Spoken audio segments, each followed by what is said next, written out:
오늘은 나무의 고관절 이형성증으로 인한 통증을 조금이나마 줄여줄 수 있는 침 치료를 받으러 가는 날이다. 이런 침 치료는 내가 살고 있는 지방 도시에서는 시행하는 병원이 별로 없어서 또 서울까지 가야 하나 했는데 마침 집에서 차로 30분 거리인 옆 동네에 나무 친구 강아지 감자 보호자님이 일하고 계시는 동물병원에서 최근 대형견들 대상으로 전기침 치료를 시행하고 있다는 이야기를 들었다. 감자도 관절 때문에 가끔 다리를 절 때가 있는데 이 침 치료를 받으면 절지 않고 잘 걸을 수 있어서 주기적으로 받는다고 했다. 사람도 관절이 아프면 가끔 한의원에서 침 맞고 통증을 가라앉히는데 강아지들한테도 똑같이 적용되나 보다. 원래 소형견 친구들이 많이 오는 병원이어서 따로 대형견 진료 공간은 없지만 그래도 왕복 3시간 이상 걸리는 서울까지 가지 않아도 돼서 너무 다행이었다. 대형견 친구들의 침 치료 공간이 아직 갖춰진 게 아니라서 서울보다 훨씬 더 저렴하게 치료를 받을 수 있었다. 조만간 병원이 확장되면 가격이 오를 수 있으니 그 이전에 많이 맞아야겠다. 강아지의 고관절 이형성증은 선천적인 질환으로 주로 리트리버나 보더콜리, 달마시안 등등 품종견에서 나타나는 유전병이다. 최근에는 진돗개들도 고관절 이형성을 가지고 있는 친구들이 있는 것 같다. 나무의 진돗 친구들 중에서도 고관절 이형인 친구들이 몇몇 있긴 하지만 나무는 그 중에서도 꽤나 심각하게 고관절이 빠져 있는 경우였다. 특히 걷는 모습을 보면 나무의 엉덩이가 다른 친구들에 비해 좌우로 많이 흔들리는 것을 볼 수 있다. 어릴 때부터 이랬는데 고관절 이형성증에 대한 정보를 잘 몰랐기 때문에 이상이 있는 것인지 몰랐다. 그냥 걸음걸이가 다른 강아지들보다 살랑살랑거려서 참 개성있게 걷는구나 했었다. 문제를 발견했다 하더라도 생후 4개월 이내에 패닉 검사로 발견을 했다면 교정이 가능하지만 그 이후가 넘어가면 사실 교정도 힘들다고 한다. 이 사진은 나무의 고관절 엑스레이 사진이다. 정상적인 경우라면 고관절뼈에 다리뼈가 딱 들어맞게 끼워져 있어야 하는데 나무의 경우 제대로 끼워져 있지 않고 뼈의 모양도 변형이 되어 있는 상태다. 관절이 살짝 빠져 있어서 움직일 때마다 뼈와 뼈끼리 부딪혀서 관절 부분이 닳고 퇴행성 관절염을 동반하기 때문에 통증이 어마어마하다고 한다. 이 엑스레이상 뿌연 것이 염증 반응이라고 한다. 만성으로 오래된 친구들은 뼈의 모양이 이렇게 변형되기도 한다. 이 정도로 변형이 되면 걷지 못하게 된다. 이 고관절의 상태를 정상 상태로 돌려놓는 것은 불가능하다. 다만 지금보다 더 나빠지지 않게 관리만 해줄 수 있을 뿐이다. 관리는 산책을 줄이고 놀이터에서 뛰어노는 것을 자제해야 한다. 그리고 살이 찌지 않게 식단 관리도 해야 하고 관절 영양제를 꼭 챙겨주어야 한다. 근본적으로 이 문제를 해결하려면 이 통증의 원인이 되는 고관절 부위를 잘라내는 수술을 해야 한다. 수술은 2가지 방법이 있다. 하나는 대퇴골두 절단술이고 하나는 인공관절 수술이다.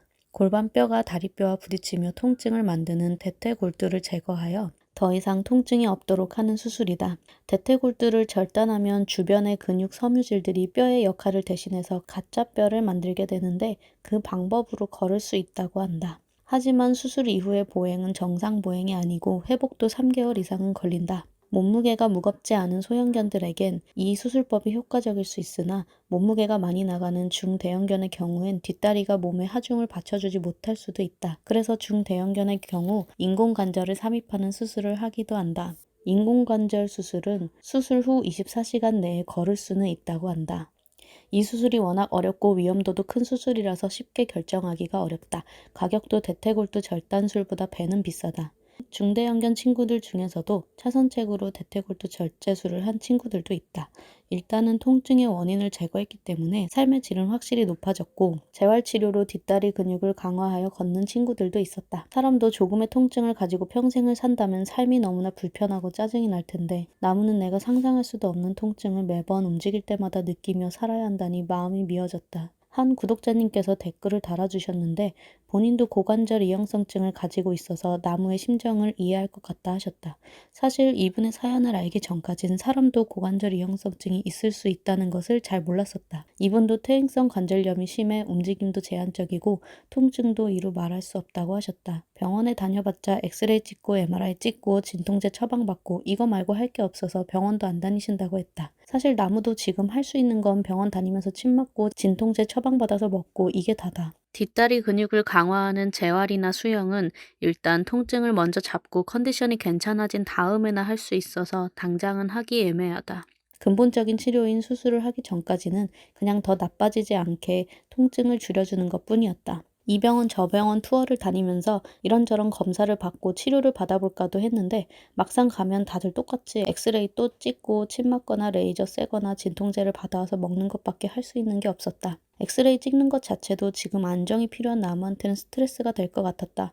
고관절 엑스레이 찍다가 아파서 깽 했던 기억도 있고 서울까지 멀리 가는 것도 나무에게 힘든 일일 것 같아서 5월 30일 대학병원에서 수술 여부 상담을 하기 전까지는 최대한 한 곳에서 받던 치료만 받는 게 나을 것 같았다. 대학병원에 가면 또 금식하고 마취하고 검사를 해야 할 수도 있어서 그 전까지는 최대한 몸을 사려야 할 것 같다. 사실 대학병원에서 나무 영상을 보고 일정을 조금 당겨주시겠다고 이야기하셔서 서울에 있는 한방동물병원 가서 재활 상담 받으려고 예약했던 걸 취소했었다.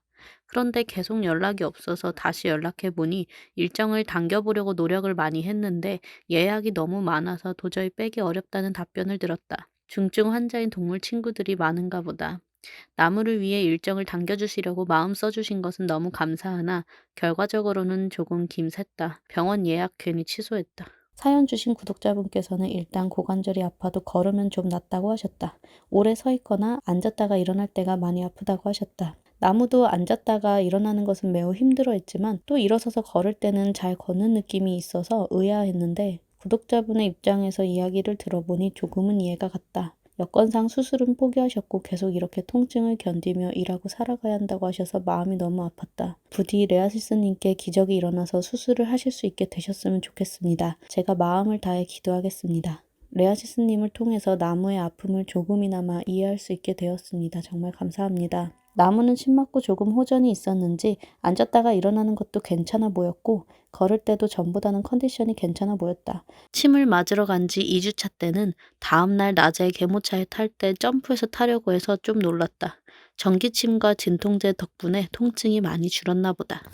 그런데 침 맞을 때 나무에 대한 한 가지 중요한 단서를 알아냈다. 나무가 다른 강아지들에 비해 통증을 좀 더 잘 느끼는 것 같다는 의사선생님 말씀이 있었다. 전기침 강도를 1 정도로 할 때는 괜찮았는데 1.5단계로 하니까 좀 싫어했다. 침 맞은 상태에서 벌떡 일어나서 침들이 다 빠져가지고 엄청 놀랬다. 다른 강아지 친구들은 2단계, 2.5단계도 맞는다고 하던데 의사선생님이 나무의 고관절 엑스레이 상태도 보니 아주 심각한 리트리버 친구들보다는 양호한 편이라고 하셨다. 나무가 주저앉았던 영상도 보여드렸는데 이 정도 관절 상태에서 이렇게 못 걷는 걸 보면 통증을 잘 느끼는 아이인 것 같다고 하셨다. 나는 나무가 귀에 풀씨가 들어가서 고막이 찢어졌을 때도 아픈 티를 하나도 안 내서 나무가 통증에 강한 아이인 줄 알았다. 그런데 의사선생님이 고막은 찢어지는 순간만 아팠을 수도 있고 박혀있을 땐 덜 아팠을 수도 있다고 하셨다. 나는 도대체 보호자로서 나무에 대해 아는 것이 뭐가 있나 싶었다. 5년을 키웠는데도 내 개에 대해서 나는 잘 모르는 부분이 있었다. 나무가 말이라도 할 수 있으면 정말 좋을 것 같다. 그러면 어디가 아픈지 어떻게 아픈지 내가 맨날 물어봐 줄 텐데. 나무가 통증을 잘 느낀다니 마음이 너무 아팠다. 사람도 관절염이 있더라도 상태에 비해 통증을 덜 느껴서 굳이 수술 없이 지내는 사람들도 있고 사람에 따라 통증이 너무 심해서 관절 상태는 심하지 않더라도 수술을 하는 경우도 있다고 한다. 대퇴골두 절제술을 시행한 나무의 친구 바람이는 뼈 모양이 나무보다 훨씬 더 변형이 많이 됐었는데도 걷고 있었다고 한다. 의사선생님이 이 정도면 못 걸을 정도인데 바람이는 통증을 잘 못 느끼는 것 같다고 하셨다. 통증의 정도는 느끼는 주체에 따라 정말 많이 다른 것 같다. 만약 대학병원에서도 나무의 상태가 정말 수술이 필요하다고 이야기한다면 통증을 빨리 없애기 위해서라도 수술을 시행해야 할 것 같다는 생각이 들었다. 특히 배변을 볼 때 고관절이 아프면 너무 힘들 것 같다. 나무는 배변을 볼 때 뒷다리가 아파서 그런지 꼬리 쪽에도 잔뜩 힘이 들어가는데 MRI상 꼬리 쪽 부분에 협착이 발견됐었다. 마지막 네. 부분이요, 꼬리. 네. 여기가 그나마 약간 안 좋은 부분인데 이런 것들은 괜찮은 거거든요. 아, 제일 마지막 여기가 흰색이 없네? 네. 그러니까 여기 약간 어. 퇴행성 뒀다고 보긴 봐야 되는데 네. 보통 우리가 양측 뒷다리를 문제를 일으켰다고 하면 네. T3, L3라고 해가지고 이쪽 부분을 말해요. 그 맨 뒤쪽이라고 하면 그것 때문에 과연 아이가 그럴까 싶긴 하고.